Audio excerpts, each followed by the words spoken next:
This is V. Gudiari. We are going to answer question.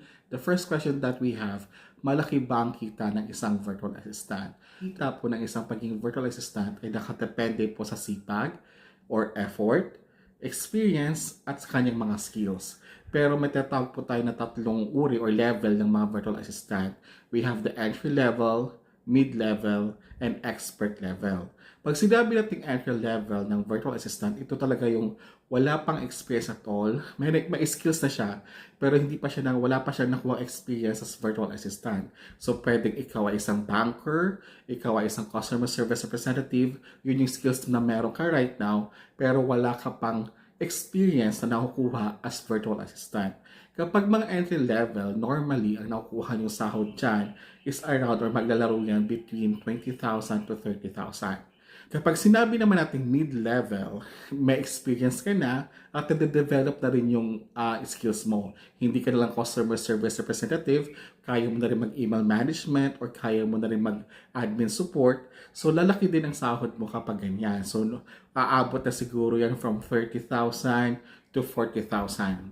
Pag sinabi mo namang specialized role or the expert level, ito na yung mga virtual assistant na yung mga specific na sila skills. For example, expert na sila sa social media management, expert na sila sa graphic designing, expert na sila sa podcast support, or expert na sila sa video editing. Yung mga yan, medyo malaki ang sahod ng mga yan. Siguro aabot yan sa mga 60 to 80,000. Depende sa client na makukuha mo or kung gaano ka generous yung mga clients mo. The question is right now, makukuha ba yung desired na gusto mong sahod? For example, ang desire mo na sahod ay 6-digit income. Depende yan sa'yo. Nakadepende yan sa'yo kung gaano ka kasipag.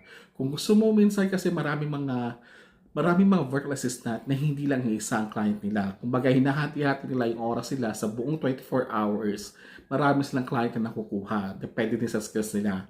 Yes, possible po yun na makakuha kayo ng 100,000 or more na sahod sa pagiging virtual assistant. Pero kailangan po dyan ay sipag, tiyaga, at effort. Sipag para maghanap ka ng client, sipag para mag-work ka, tiyaga para tiyagain mo yung mga skills na dapat mong matutunan, at effort na hindi ka dapat tamarin.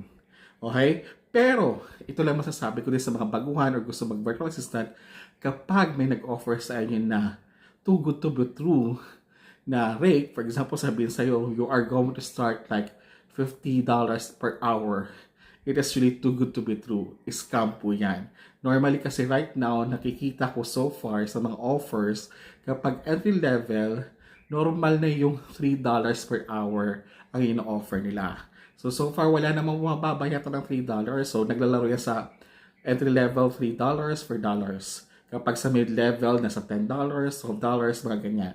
So, hopefully, nasagot ko po yung question na yon. And kapag may mga questions pa po kayo, do not hesitate to comment your questions para masagot po natin yan in the next videos. This is V. Gudiari again. See you soon. Bye-bye.